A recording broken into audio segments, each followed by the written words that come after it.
You've engaged very effectively in the international community, maybe by having the .tv internet suffix, which has allowed you to actually profit from that. But you have a particular interest, because of course you're affected very much by climate change. We have the COP21 coming up in Paris. I presume that you'll be wanting to make sure that your voice is heard very loudly there. Thank you, Martin. When my friend here from Swaziland saying that it's a small island, I don't know how to compare that one when Tuvalu is much, much smaller than. But yes, you're right, we are on a dot in the Pacific Ocean. And as my friend from the Solomon Island, that's we are in the South Pacific has been meetings and through health and all that. And also we have our region, WIPRO, that's where we sound our voices, and WHO as well, and get our voices noticed. And I know our Prime Minister and our Minister for Foreign Affairs have been advocating the impact of climate change in our small island states, even Kiribati and Marshall Island, especially the atoll islands who are much flat. And we are going to attend the COP21 as well, and trying to attend the whole world, pay the attention to climate change and the impact of that one in small islands and Tuvalu. But of course, when you go there, in a way, the struggle is very uneven, because on the other side, you've got the wealth of the major oil companies, the fossil fuel companies, and it's not a very fair struggle, is it? What can you do to maybe make your voice heard above all of that? Because as we look across, if we look in some parts of the world, the United States, there are still quite a lot of people who are not even convinced that climate change is actually happening. Yeah, we understand that one, but I think we have a lot of partnership with the countries that opposes also with global emission as well.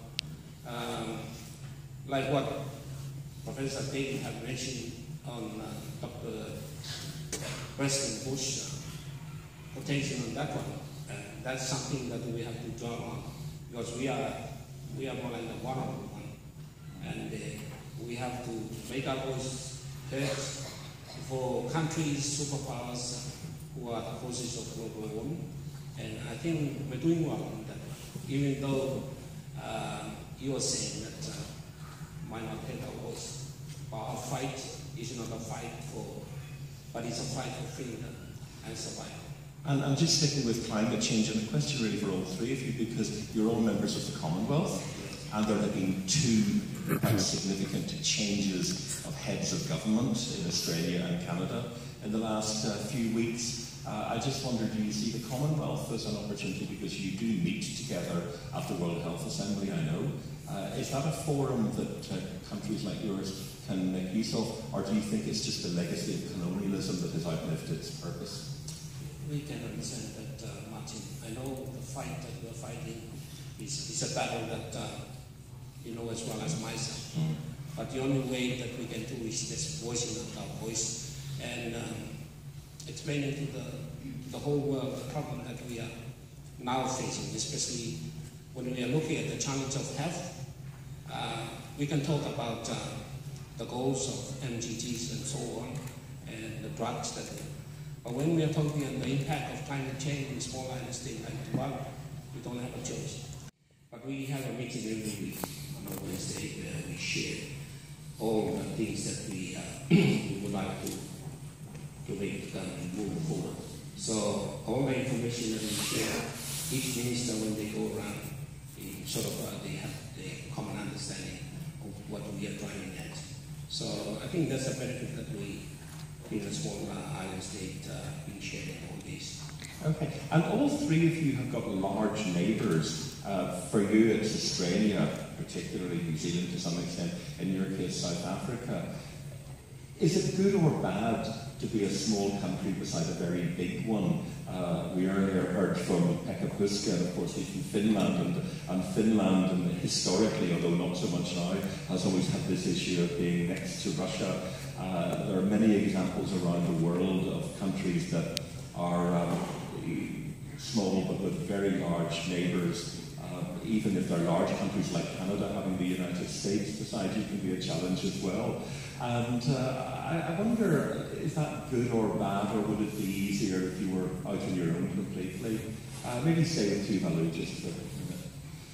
I think there's good thing also beside the big countries like New Zealand, because they are not trouble some to our country. We don't have any problem staying beside a big country like New Zealand, because we have a lot of assistance in New Zealand and Australia.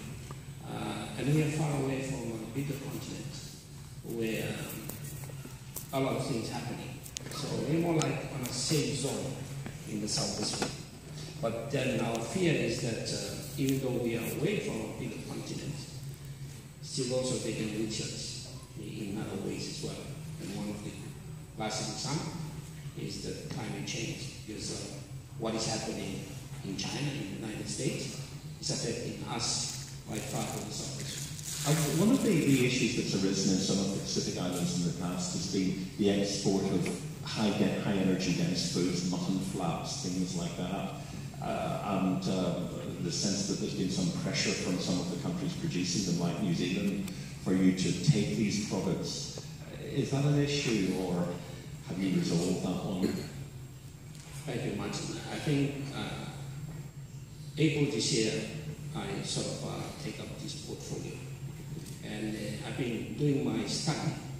And this forum here is one of the forum that really give you all kind of information that will enhance my ministry, especially writing the laws on banning a lot of the food stuff that our trading partners that send it to small islands, they like us.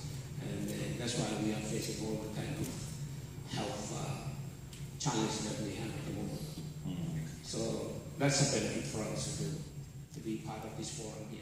And to engage with others. Do you find that when people come to give advice, they actually understand where Tuvalu is and what it is and where the Solomon Islands are? They realise they are in the Pacific Ocean and not somewhere else. Have you had problems like that? Martin, the tradition with the experience that we have in Tuvalu for kind of assistance that we have from our foreign partners is that when they say they're going to assist us, and most of the fund being absorbed by the ethical people that come in as consultants. But the actual project that we have, at the end of the day when they left, nothing. I can get one project when they have to protect the coastal for all the islands. And then consultant came and they plant all the mangroves on the ocean side of the island. Mangroves don't grow on the ocean side, they grow on the lagoon side. But that's what happened. And at the end of the day, the money just goes. There's no impact in our place. Those are the kind of assistance that we have, that sometimes they determine the rules. Even though this is what we want, and then they tell us, no, this is the way it should be. Tuvalu, if this is, maybe it's an advantage being a small country. I'm just wondering, because in our work looking at the countries of the former Soviet Union, we find that countries like Armenia and Georgia and Azerbaijan were almost too small for the big tobacco companies. They focused on Russia and Ukraine and so on. But do they overlook you, or do you have Philip Morris and British American Tobacco knocking on your door trying to get visits, or do they just decide that the plane journeys are too far to come? Thank you, Martin. I think we are too far for them to come over to Tuvalu. Our population also too small to sell their tobacco.